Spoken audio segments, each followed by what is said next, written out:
Hello everyone, my name is Deckerlink the Trained Unprofessional, and welcome back to Echo Route 65.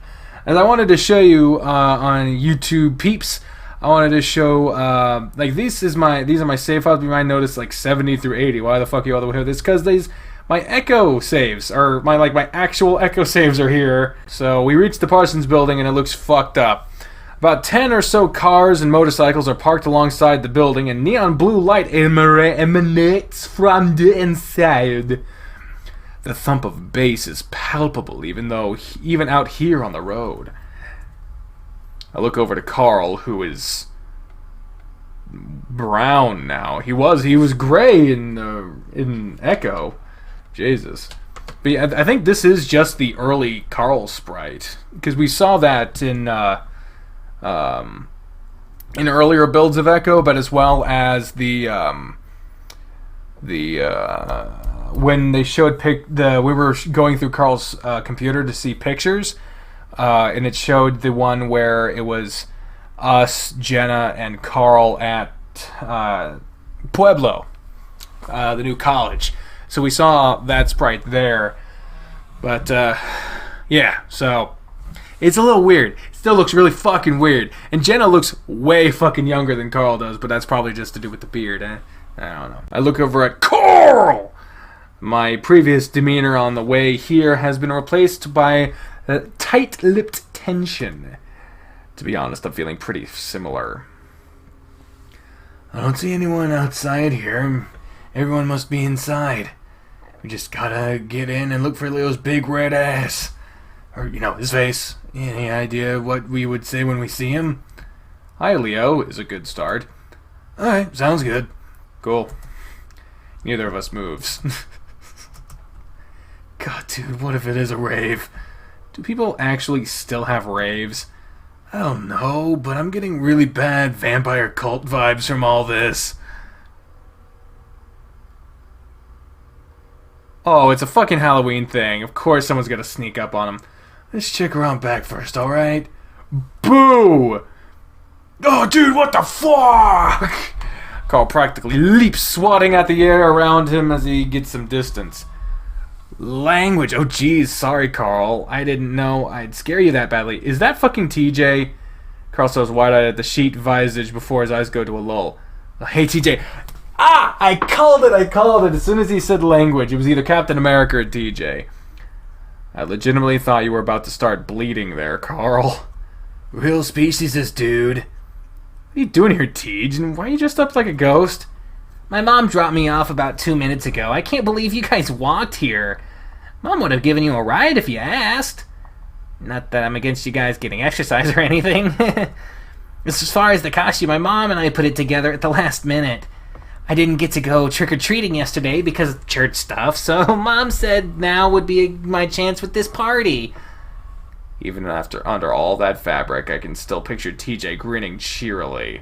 It is such a contrast to the past few hours with Carl. A contrast of this whole day, actually. It's very considerate of your mother, TJ, but, never mind. How did you get invited but not us? TJ's ghostly head cocks to the side curiously at us. My mom just told me she heard about this fun get-together here and said it would be a good way to treat myself after volunteering yesterday. I didn't really think I needed one. Oh, shit. There's a pause. Oh, gosh, I've never crashed a party before. Should we just go home? Carl and I exchange a look. Flynn told me that Leo would be here tonight, actually. Huh? He didn't mention anything of that nature to me. I'm sure he just forgot to, though. Carl steps off the roadway and onto the smooth concrete of the entranceway, trying to get a stealthy look from inside from afar. If you say so, man. I mean, it's okay to have a +1, right? But there are 3 of us. See Leo in there, Carl? Carl is silent for a long moment. I see Jack. Who? Carl looks back to me. Jack shit, you might know him. Is this really the sprite we're getting of TJ the entire night? Oh, poor fucking innocent ass TJ. I furrow my brow at Carl. TJ physically covers his ears with his enshrouded paws. I hear the lynx mutter a faint, "Stop." Oh, poor guy can't handle a swear word. Is it weird that we've been out here the whole time and no one has come outside? Like, I'd assume people would want to come out for air, to smoke, or make out. They might be doing that inside. What? TJ's eyes bulge. How can you tell his eyes are bulging? I see two tiny little holes. What kind of party is this? TJ brings his paws together, wringing them as he looks at us expectantly. We don't know, TJ. I kind of hope that you would. The sort that Leo goes to without inviting or even telling us about, apparently. Bitterness still hangs in Carl's tone as he rocks nervously upon his hooves on the concrete. I'm honestly still upset about it myself, too. This is the sort of thing I'd like us all to do together. Our first real party as a group. I don't feel nearly as confident without him with us. By the way TJ and Carl are acting, I think it's the same for them, too. I suppose Leo just has that effect on people. Ooh, vibrations. Oh, Christ, it's Mom. Oh, God. How in the hell am I even getting bars out here? Fuck this. I hit ignore and walk past Carl towards the blinding cyan light of the broken entranceway. Dude, wait! Chase! I step inside and am instantly greeted with the musty smell of dozens of years of structural decay. The scent of dust, drywall, and stray fiberglass insulation mixes with the more modern aromas of alcohol, perfume, and scented candles. Looking around, there are actually quite a few lit candles laying around, their flames contrasting with the colored gel matted halogen lighting. Whoever set this up must be a theater tech kid. With all the candles, I actually agree with Carl's notion that this is a bit vampire culty feeling. The music certainly isn't helping. I had expected something a lot more, I don't know, Leo calls it oompa oompa music, the stuff with trumpets and accordions and we get on the Spanish stations. Still no sign of anyone. This is actually getting kind of spooky. Then the fucking ghost shows up. Hey, wait up, Chase! TJ and Carl come bounding in behind me.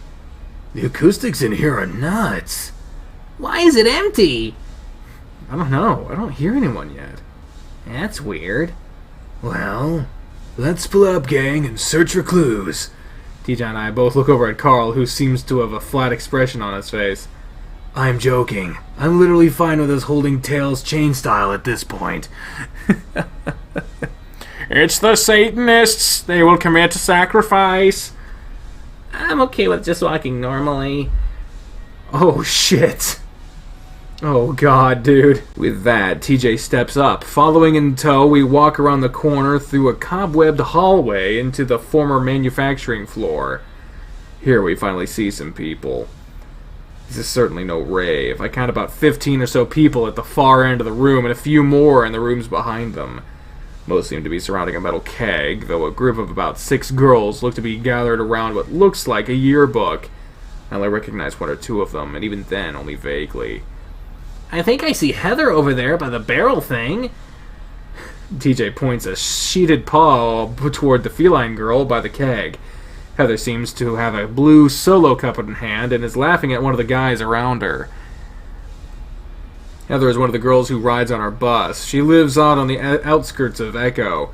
She's not really a part of our group. I just know her dad is responsible for maintaining the reservoir dam. I have a feeling what's in the keg isn't fruit punch. And feel pretty boggled at how TJ's mom was the one who sent him here. Meanwhile, looking at Carl, I see that pretty much all his snark has dissipated once again. He stands in the doorway of the hall. The people in front start to notice us, nudging their friends and pointing. Some snicker, though most just look confused. Especially at TJ in his ghost costume. Feeling eyes upon him, the lynx lifts up his sheeted arms. Woo! He approaches the grouping in character. Oh, TJ! Happy Day of the Dead! I don't think he knows what that even is. Confused expressions seem to amplify. As TJ nears, it looks like he's attempting to hug Heather. Having not been paying much attention behind her, she turns right at the last second. The Link's wrapping his ghostly arms around her in a tight hug. She screams and all eyes shift to her and TJ. Get the fuck off me! Oh my god! The surprised Lynx lurches back with a startle right as Heather shoves his chest. He goes colliding into the floor with a hard thump, dust splaying everywhere. Those around Heather exclaim distressed. What the fuck, man? Who are you? Get over, you fucking creep, and maybe go get Derek. Heather, it's just TJ. Despite my shouting, I don't think anyone hears me, or at least understands me. They mostly all sound inebriated, judging from the slurs in their voices. I see one of the girls at the yearbook table get up and fast walk into the back rooms. I try to run up to TJ's side, though a large coyote steps in from a back room and blocks my path. He has a look in his eyes that seems to say he's looking for a fight. Oh god, no! TJ, meanwhile, lays on the floor with his white sheet coated in factory dust. From the sniffling noises I hear beneath the costume, I can tell he's crying. The stumbling coyote girl nudges him with their foot before emptying the contents of her cup on his sheeted head! Another equally drunk wolf attempts to pull her back, nearly tipping them both over. She puts on a dazed expression of motherly scolding. Yo, Maria, what the fuck? Don't pour booze on the rape ghost. We honor our dead bad touchers on this night. For some reason, this comment makes a fox fellow near the table, near to Heather bristle. Heather, this guy he was talking to me about, the fucker who, his fist clench. Heather, meanwhile, seems to be crying now, too. For some reason, her mascara matting the fur around her eyes. She just keeps repeating, I can't fucking believe this, over and over again, while her friends try to console her. The hell are you talking about? Leave him alone! The other coyote in front of me is not having any of it. He snarls. We're sick of you sick fuckers. I don't know any of you besides her. Someone next to Heather yells back, you leave Heather the fuck alone, musk shit. I look behind me and see that Carl is no longer in the doorway or in here with us. Foxeye seems to be trying to drag TJ now, limply smacking his sheet. And his Lynx tries to pull back. No! I'm sorry. This is a misunderstanding. It's like, fuck, Leo, are you here? The coyote grabs my shirt, pulling at me with enough force that my muzzle ends up smacking into this trucker hat rim and knocking it off his head. I managed to swat his paw away, though not before one of the girls screams in my direction. Oh my god, he's attacking Derek! What? The hell? No, I'm not! With Derek snarling at me as he recombobulates, I weigh my options.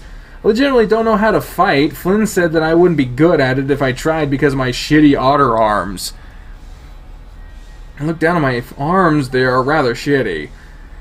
I just have to go get help. The cacophony of screaming and snarling from around TJ is insane. These people are on fucking drugs or something. I held with the flat of my paws to the D-headed coyote. I'm not trying to fight you. I just want to get to... Fuck these people, man! The coyote thrusts his arm out, getting a glancing blow with his fist against my chest. Stumbling back, I scramble to my feet, taking one final look at the fetal position TJ before returning to run. Don't leave him there, you piece of shit! The coyote latches onto my shoulder, yanking me back. Something hard smacks into my skull, and I feel my mind rattle. I lurch back, essentially butt-bumping the coyote as my ears ring from the prior blow. I feel like I'm walking like a zombie now, staggering toward the doors. My vision blurs. Is that what being knocked out feels like? I clench my fists and keep up my pace, trying to blink the blurriness away. Eventually I reach the entranceway. You left TJ there, you piece of shit! Carl, Leo... As I reach the outside, my knees lock and I drop to the concrete. Pangs of pain shooting up my wrist, and I manage to stop from falling directly on my muzzle.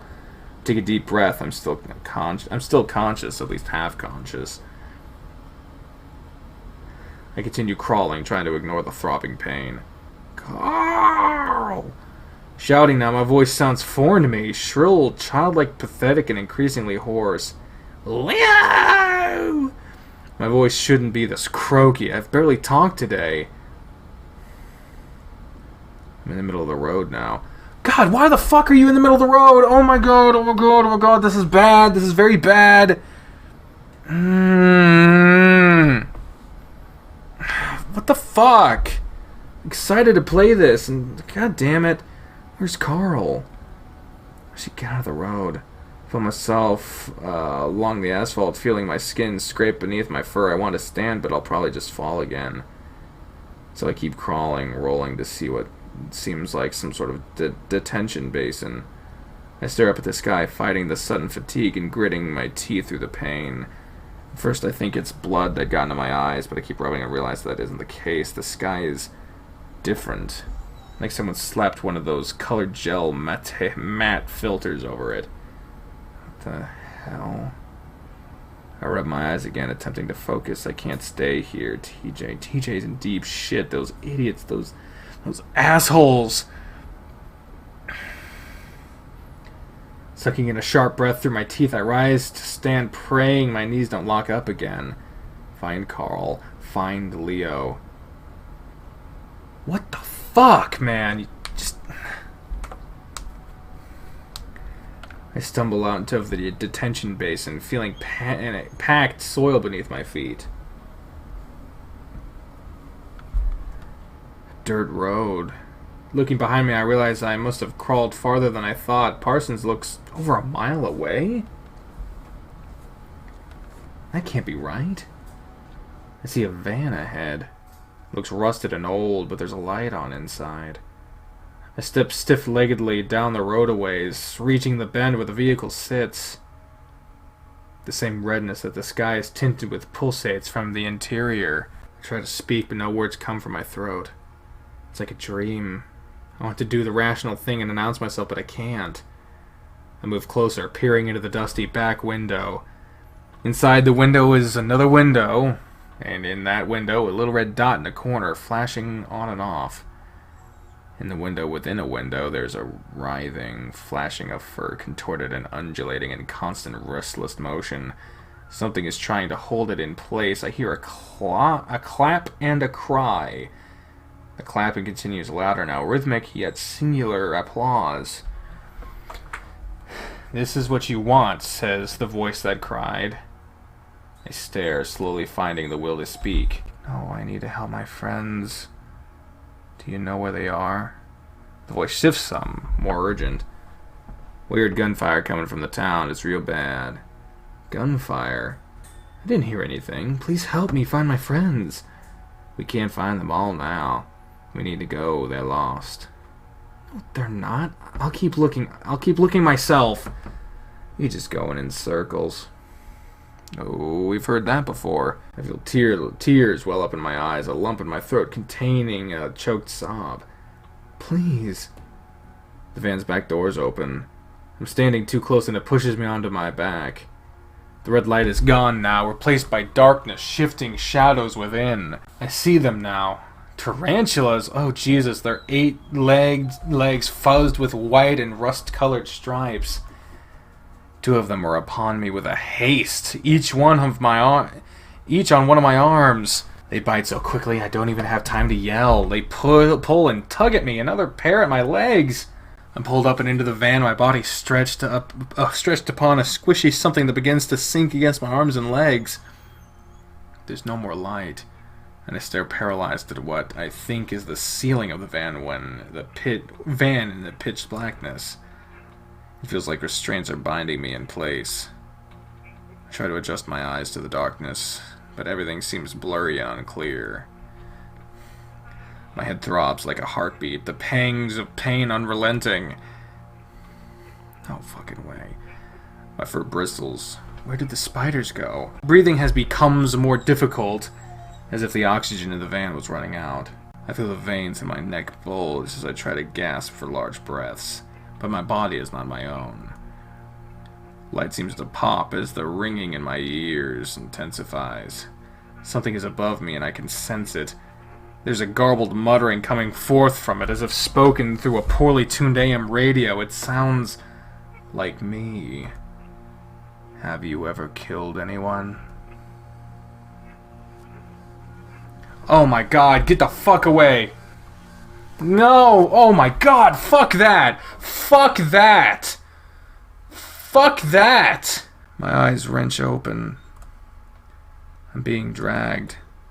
Realizing I have control over my basic motor functions now, I stomp my foot down, staggering free of the grasp and pushing myself against the doorway. I raise my fist defensively, my eyes adjusting to the light. Chase! What are you dragging me around for? The Red Wolf stares gobfounded at me. The madre otter! I lower my paws, trying to get a sense of where I am. That same musty smell that means that I'm probably back in Parsons in front of what looks like an old first aid center of some kind. To think that workplace accidents at these sort of places were so common they needed one of these. Meanwhile, Leo seems to be gawking at me, his eyes intense, searching. I look down and notice that his knuckle fur is matted with dried blood. I swallow, clearing my throat. The hoarseness is gone, but the pain everywhere else sure isn't. Hey, Leo. Out of all the questions I have, one pushes its way to the forefront. Is TJ okay? The wolf continues to stare at me as if I were some sort of alien. Yeah, now he is. I see his nostrils flare, disbelief and anger in his eyes. His mom's on the way here to pick him up. Heather is down there fucking doing a mix of apologizing and puking. I just left him for a minute to check back on you. He folds his arms across his chest, leaning against the windowed wall behind me. There's a brief silence, and I feel his gaze swivel down back at me, as intense as before. How did this happen? Why were you two here?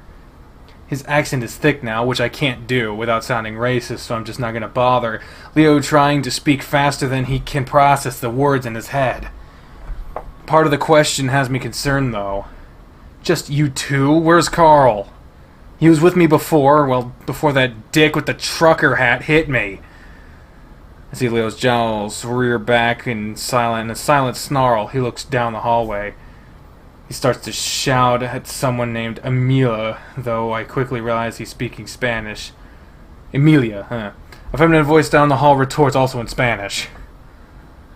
Leo looks back ahead and grunts, closing his eyes for a moment.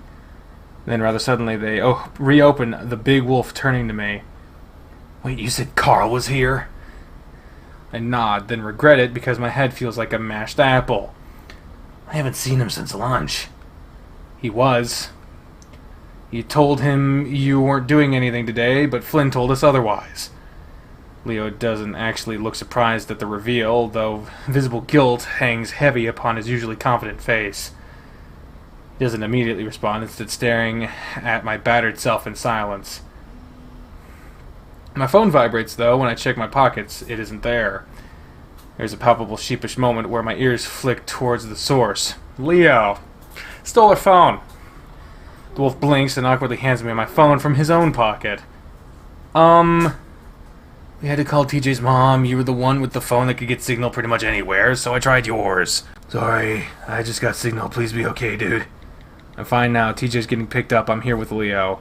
Should have asked him where he is.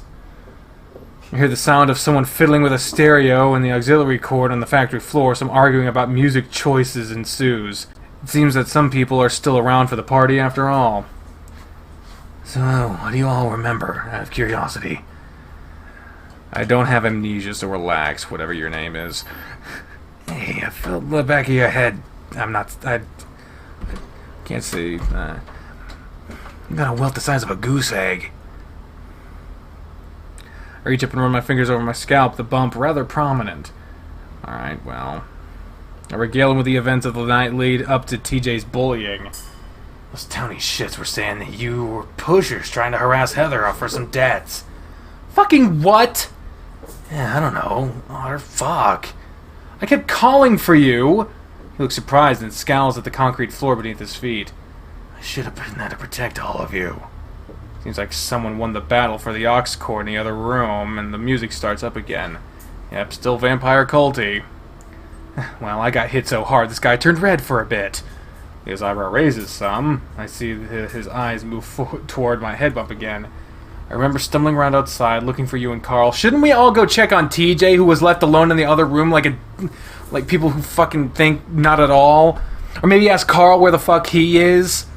Because obviously we're fine, we just got a bump on our head and we're okay now. Maybe go check on the other people who are clearly not supposed to be alone right now, or the person who's probably out in the middle of fucking nowhere all by himself and scared to shit. But now you two selfish motherfuckers gotta take care of yourselves because you're gonna wind up fucking in the future because goddammit this is a prequel leading into one of the worst relationships I've ever seen illustrated in a visual novel before that was actually palpable. I fucking hate that shit. I remember stumbling around outside looking for you and Carl. I felt like I was walking for ages. The last thing I remember was a van. I see Leo shift, his shoulders raising up as high as they can go. That thing he does when he's tense. He looks at me expectant. See anything else? My brow furrows as I try to recall exactly what transpired. I remember it felt so much different than how it does now in hindsight. I think I must have passed out then. Everything else is too hazy to recall. Recall without sounding insane is more like it. Leo's shoulders lower. He seems to be in thought now. I found you outside on the road. I thought you had been hit by a car or something when I got to TJ. He wouldn't stop crying and smelled like booze. Not that I'm trying to sound like your mom's, but you had me crazy worrying. He rubs at his raw knuckles. Got annoyed with that fog guy after that. It's been a weird night. Why are you even here, man? He's taken visibly off guard by that question. The people here are friggin' nuts. He sighs, then slowly lowers himself to a sitting position against the wall on the floor. He motions for me to do the same next to him, and I do, dusting away any leftover broken glass first, though. Because, of course, you're just gonna sit here and not care about any of your other goddamn friends, you selfish pricks. A few people from the football team were going. Also, this one person invited me, and I wasn't gonna tell them no. I'm about to ask who that was, but I'm interrupted fairly quickly. A couple weeks ago, I was looking for lawnmowers for sale. Okay. On Peyton list. Okay. And I was bored, so I clicked around a bit. There was this personal dating thing ad posted to the picture with it that looked like you all censored up. I feel a cold tingle creep from my spine to my fingertips at those words. I thought I could even see me in the background. So I looked around a little bit on your phone while you were out. Because of course you would! Why did we never see all the future shit coming with this kind of fucking behavior? That same picture, but not edited for anything, was saved on in your images folder, yeah? I just checked. I should be feeling angry at this complete invasion of my privacy, but I don't. For no fucking good reason, apparently. Because I'd be fucking pissed. I just feel paralyzed. I've known Leo since he didn't speak a lick of English, playing video games with me and Jasmine after school. He'd just imitate what we said with a big dumb smirk on his muzzle as if he was saying something profound. I remember he got really hooked on the phrase, double jump that sucker. I'd been yelling it at Jazz for like 3 hours when we were trying to beat this platformer game I forgot the name of. From then on, every time one of us was feeling down or facing some challenge, he'd tell us to double jump that sucker. With that same smirk. Look up over at Leo now, trying to gauge his feelings, but his expression is indiscernible. Chase, you're like 15. You're already turning to complete strangers on the internet for sex shit? You know, you can talk to me. I wouldn't have even gone to this thing. Oh, you were the one that said you were fucking busy, you prick! Self-righteous sack of crap. He gestures to our surroundings. 2 girls I haven't seen before walk by us in a hall without even a passing glance. I look down, staring at my paws. I went from having the chills to feeling like my face is on fire. I tried messaging you earlier, remember? You said you were busy and never responded back. His brow furrows and he roughly presses his fist against his forehead. Fuck me, really? That's what you were on about earlier? That's what I was on about earlier? Really? Mr. Oh, you can come talk to me. I wouldn't even go here. I'm so fucking great. You're on about earlier. Really, dick? Dick bag? Dick cheese? Dick waffle? I thin my lips, looking up at it tentatively. Yeah, really. Shit. What were you busy with? The wolf gives me a sidelong sort of look, a tentative expression tugging at his jowls. Don't even think about trying to hide it from me. You looked through my phone without permission, you... Please, fucking shit. Let's change the topic, Otter. This is the fucking topic! I'm not changing the topic. Hearing my own voice, I sound a hell of a lot more pathetic than adequately defensive. I try waiting for the girls nearby to be completely out of earshot till they stop in the hall and start showing each other something on their phones. Leo follows my gaze, letting out a quiet huff. Come with me. Rises up to his feet, pulling me up by my wrist. Not much of a choice as I'm tugged like a rag doll. I comply. Fuck this guy! Where is this? This is a murder scene waiting to happen. What the fuck kind of room is this? What could this have even been? Even when the building was operational, what the fuck is this? Winding our way through the remnants of the party goers, I fail to recognize anyone. Oh, not even Carl, who you left on the fucking floor in a bloody mess covered in booze from someone else's fucking secondhand drink, you piece of shit? He probably still got the fucking cloak on, trying to be a ghost because he's an innocent motherfucker whose parents fucking thought that this was an okay party. Stupid ass parents putting their kid in a goddamn line of fire. Some good fucking parenting there, pieces of shit. Winding our way through, I already said that shit. One or two say hi to Leo as we pass, though most outright ignore me. I'm increasingly self-aware of how plain I look in contrast to these ripped plaid, donning, pierced face, and spiked hair crowd. Looking plain amongst those people is like being the most sane person at a fucking insane asylum. It is significant because everyone else there is fucking crazy. The t-shirt and cargo shorts look must not really be in at the moment. Oh great, he has us in the dark. Fantastic. That's exactly where I want to be with this asshole. We stop finally in front of one of the back exits. There doesn't seem to be food, booze, or drugs in this part of the factory, so we're alone. Once again, Leo turns his expectant gaze upon me, his brow knit. However, by now my nerves have evened out slightly, and I decide to counter the earlier question. Why do you care so much what I'm doing, that I'm like this? You didn't tell me about all this. So you're queer now, huh? I get that. Just fuck. You can do so much better than the old sags on Peyton list. Really? So that's the way you want to go about this conversation? Get a foot up your ass is what you're gonna get with that kind of attitude, you motherfucker. What the hell? That was my business, man, not yours. I just needed somebody to talk to, okay? So have you? Have I what? Met up with anyone, screwed anyone. Eyes bulged with such a sharp reaction that even Leo holds up the flat paws defensively. Shit, alright, you really are new to this, huh? You could say that, yeah, my parents didn't know until this morning. Or I guess last morning now. That's real rough, Otter. I cross my arms over my chest, letting my chin lull down as I stare at the dusty concrete floor. I'm going to try to see if TJ's still out front and get a ride home with him. I'll leave you to be with your friends. I turn, beginning to move, when I hear a growl from behind me. I don't know what that word means. He grabs my shoulder, piece of shit, spinning me around to face him again. Why do you have to be like this, huh? Be like this! You want to ask me why I'm being like this? Take a look in a goddamn mirror and maybe you'll find your fucking answer to your question. I didn't chose to be like this. You adorable daftness. What?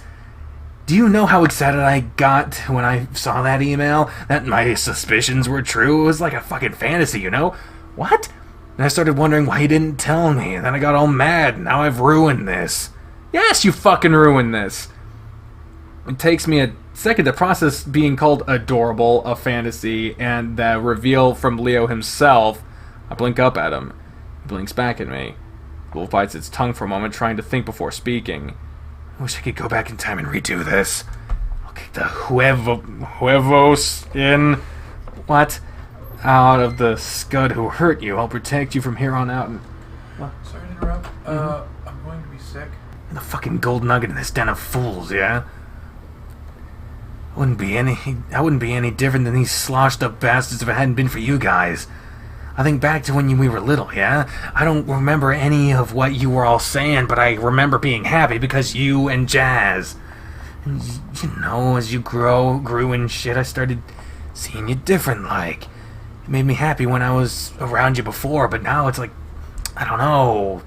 I can't describe it well. Just a whole new type of happy.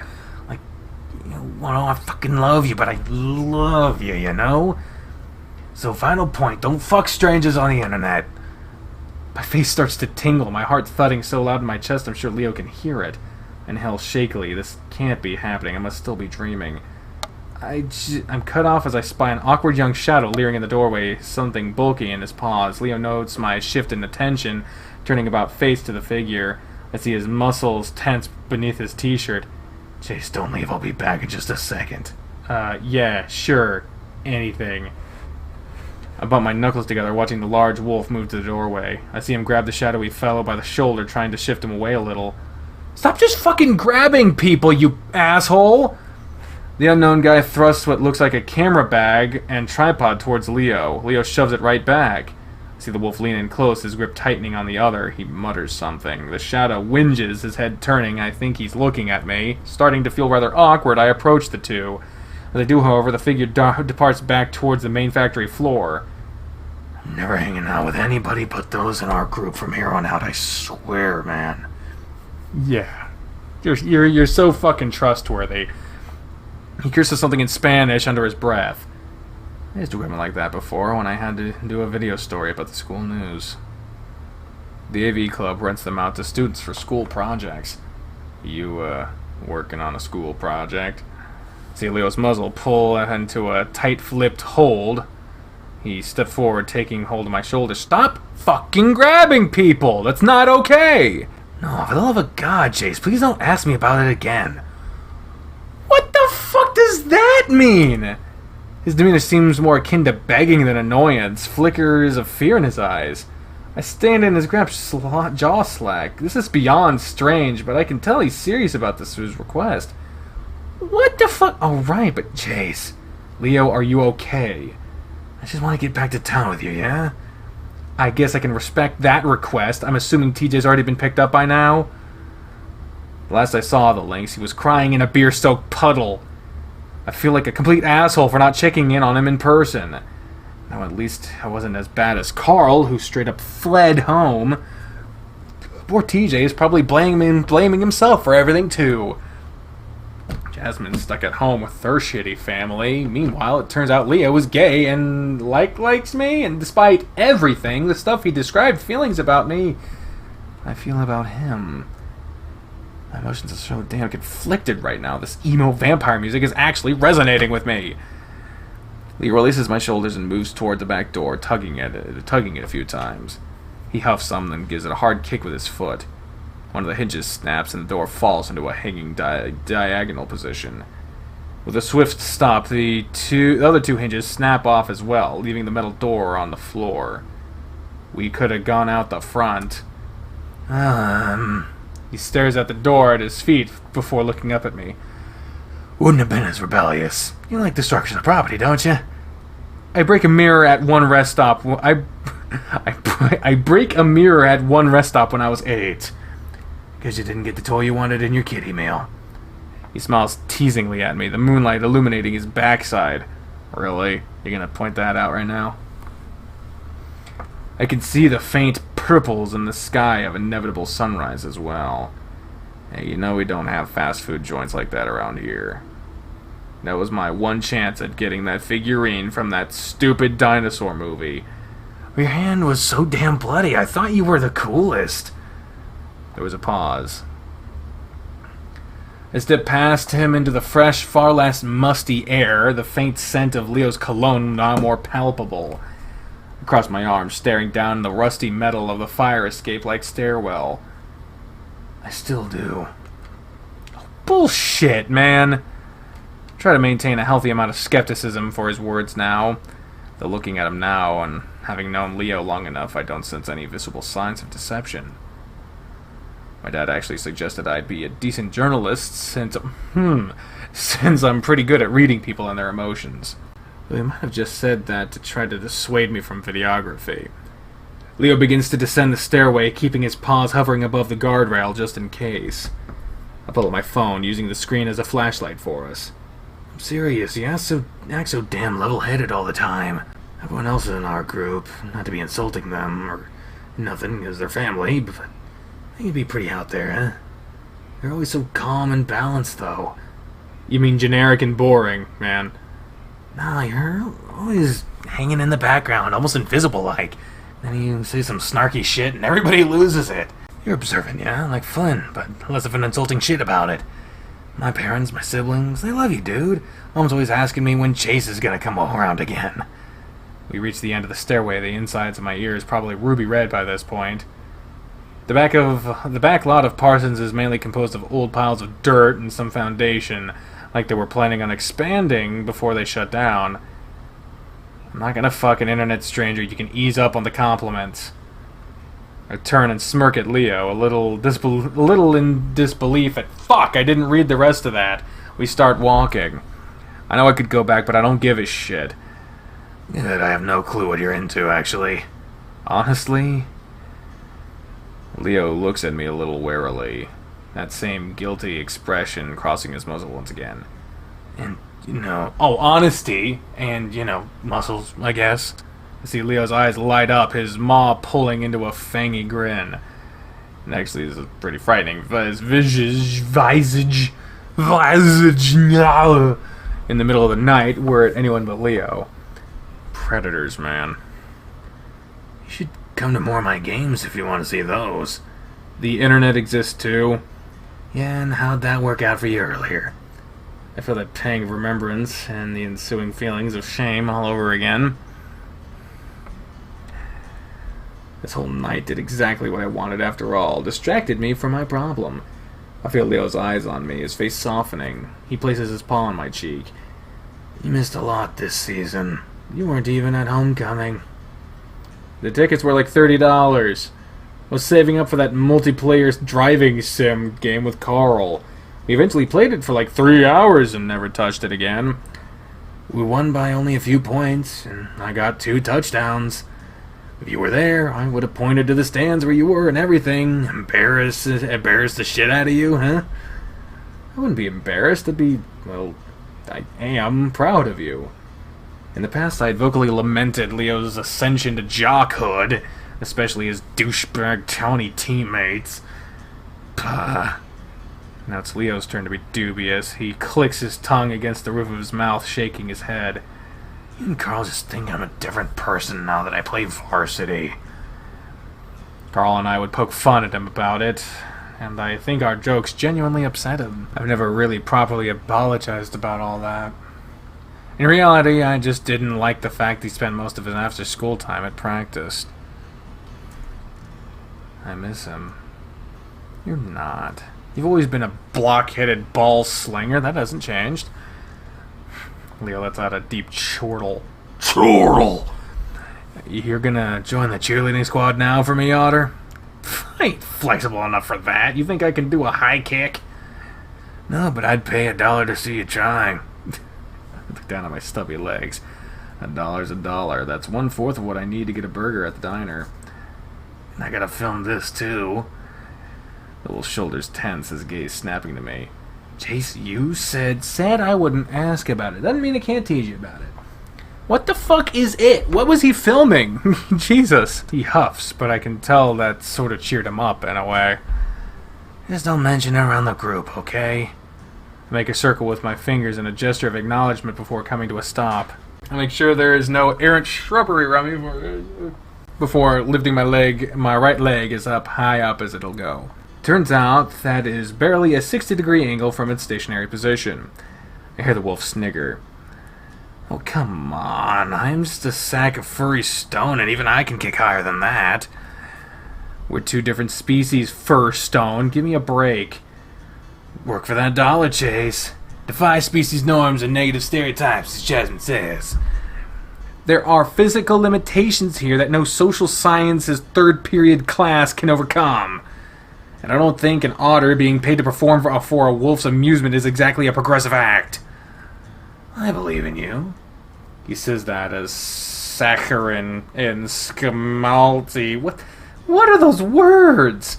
As possible, eliciting an eye roll from yours truly. I lift my leg, this time bracing my hands underneath my thigh and pushing up.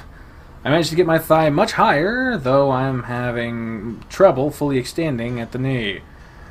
Leo notices and steps over, taking my calf and holding the small of my back supportively so I don't tip over. My muscles are starting to burn something fierce, and the position is pretty damn compromising. I frown as hard as I can up at Leo, who bursts into laughter. Okay, now I wish I was filming this otter. Dude! I wriggle free, rubbing my now sore leg before continuing onward. True to his word, Leo fishes his wallet out of the back of his jeans and hands me a crisp $1 bill. I pocket the dollar, looking back over towards Leo. Don't I get a tip? The tip comes later. Jesus Christ. I bury my face in my paws, groaning in contrast to the baritone cackling of the wolf behind me. Jokes like that have a whole new meaning after tonight. As I peek through my fingers, I see that the sun has crested the edge of the mountains, and the world is bathed in glimmers of orange. I've been up for nearly 24 hours now, and my body feels more tingly than tired. We start walking beside the main road now, the lack of vehicle traffic creating an eerie stillness to the desert. Leo walks close to me to the point where our paws brush against each other from time to time. Yo, he has a truck. Why are we not fucking taking the truck? Are you fucking stupid? So, that party. One of Leo's large ears flicks in my direction before he turns, canting his head curiously. Yeah? That wasn't very Day of the Dead-y, was it? He shakes his head. No, it was not. I think some of those deadbeats thought it had to do with the movie. I only really remember celebrating it once in my home country. Though I wouldn't really say it was a celebration, yeah. I just remember my mom, dad, and siblings gathering in a cemetery. We placed orange marigolds in front of the abuela's graves, lit candles, and ate quesadillas. Carl would like that last part. No shit. The prospect of food actually helped him get over his social anxiety to come with me. I see Lou's face shift to a more tight frown. Look, man, that party probably made his issues so much worse. They barely had any fucking food, too. Some tool named Robert just bought a bunch of fruit. Better than nothing. But yeah, I remember we just talked about the loved ones who have passed, told stories, and sort of acted like they were there. So do you actually believe that those who have passed can listen in on us when we want them to? Ooh, the music stopped. Oh, no, it was just looping. Okay. He looks up for a moment. The color of the sunrise now matching the hue of his fur. Sweat stains are now visible on his armpits. Ew. Fuck you. Piece of shit. His knuckles are still bloodied and his head fur is a complete mess. That being said, it is kind of a good look for him. Not so much for yours truly, though. No. His gaze shifts back ahead, his tone neutral. But it helps the living, you know. We still gotta get by. A silence hangs between us. It is pretty obvious his mind has drifted to memories of Sydney. Mine as well. Sort of awkwardness is common now. Sharing trauma like that and carrying on like nothing happened is usually our go-to. It's been about 4 years now, and it hasn't gotten any easier. Too many reminders here. We're all fucked up from it. Leo's overprotectivism, Carl's anxiety, Jasmine's escapism, Flynn's rage, my hallucinations, and TJ. God, poor TJ. Maybe next year we could try? Chase. He looks at me, his eyes meeting my own before drifting to my paw. Slowly reaches over, taking grasp mine in his. I just want to move on to cherish what I got, yeah? I want to... You can hear the word forget upon the tip of his tongue, but he can't bring himself to say it out loud. Instead, he squeezes my paw tighter. I squeeze back. My therapist told me that I should talk about it more, but it isn't something you can just broach in between talk of football and video games. Sure shit is a way to kill any good feelings in the area, that's for sure. Like right now. Brings our paws up in front of us, forcing me to look at our own interlaced fingers. Seeing the size difference, the red fur gripping my own is enough to make my neck feel hot and my heart thud heavy. Look what we're doing right now. We can shoot the sad shit about how tragic everything in Echo is, or we can go against the grain and be happy. I say let's be fucking happy. Leo smiles down at me, letting our paws fall back to our sides. Despite his motivational wording, I can tell from the gleam in his eyes that he's nervous. His usual confident bravado shaken in this new territory. I don't blame him. They say this sort of thing is supposed to give you a butterflies in your stomach feeling. Yet as we walk along the abandoned Route 65, I feel less like I have butterflies and more like I'm about to jump out of a fucking plane. It isn't that simple, Leo. Well, fuck it. Let's pretend it is for a while and see how it goes. What exactly are you asking for? He rubs his forehead, his fanged teeth briefly grit. I don't know how to explain it. Just cheer up. Wasn't exactly eloquently put, but even by Leo's standards.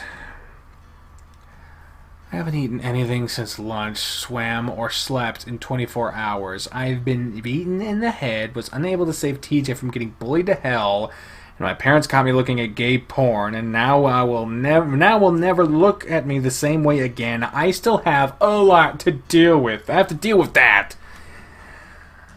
I'm not exactly in the best mental estates at the moment. Though this, I gesticulate to the two of us with a swirl of my free hand, is helping. Freaking me out for sure, but I'm glad you're here. We'll make that alright. I bet Jasmine will be squealing when she hears about all this shit. This is like one of her comments. The mangas. Turns out she actually reads that yaoi stuff after all, I heard. That's the anime porn with the Twinkie triangle types, right? Triangle, what? I nearly choke trying to contain my laughter. You familiar with it, Leo? Yeah, of course I'm familiar with it. I got a whole bunch of files of that sort of stuff saved in my sample music folder at my PC. Nobody ever looks in there.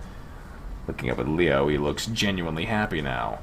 I mean, a bit sweaty, fidgety, blood splattered, but so am I. Right now I just have to focus on not ruining this. I'll never get too comfortable with that sort of thing. I did, and now everything's fucked for me in the eyes of my folks.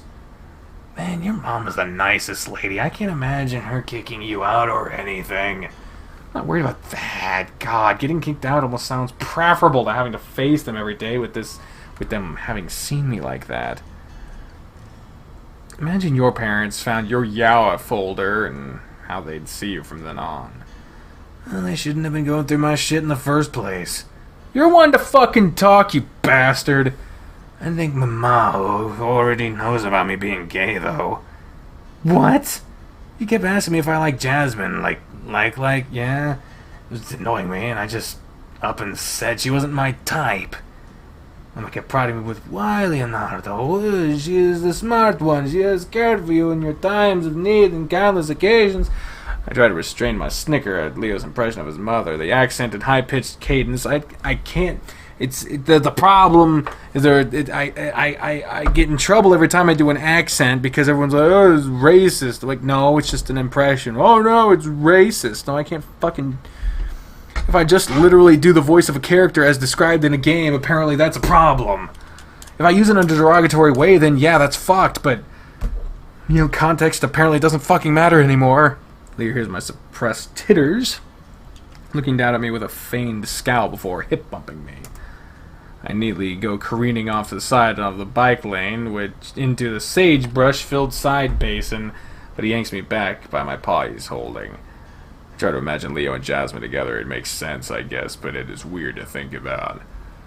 Puberty in general has made things so much different. She went on asking what exactly my type was. I think I was frustrated at something at the time. Like, after a bad practice session, I said, not girls. My eyes wide and picturing the confrontation in my mind. Jeez, what happened next? I regretted saying it. Mama could see that plain enough on my mug, yeah? She just clicked her tongue, told me to let her know when I felt like talking more about that. I'm assuming you haven't really followed up on her offer. No, Chase, I have not. There's a silence between us, mostly because I'm trying to think up a response that isn't, well, I have it worse. Before I can speak, we approach what looks like a short dirt driveway that leads up to a shack of some sort. Leo stops and points towards it. Let's cut through here and head to my house through the rail yard. Oh, the rail yard. Oh, that's a bad idea. Oh my god. Oh my god. I don't want to deal with Jeremy right now in case he's awake and outside his house. I sincerely doubt that Jeremy and Clint would be out and about being dicks this early on a Saturday, but I don't argue and follow along. Alright, well, we're gonna be doing other routes in this fucking game, and I can clearly be seen to be fucked right now. I'm tired. I'm agitated. I am all kinds of not wanting to be doing anything right now, so I'm gonna go ahead and end this stream right here. We will be coming back to this ASAP because I really love Echo and everything there is to do about it. But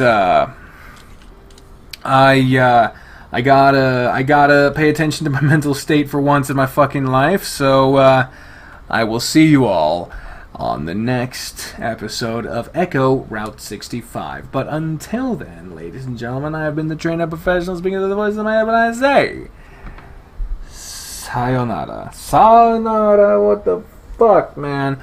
Bye, everyone. Stab it in the fucking... Just get a fucking eyeball. Fucking... Oh, shit. Bye, everyone. Oh, shit, it almost rolled off. That would have been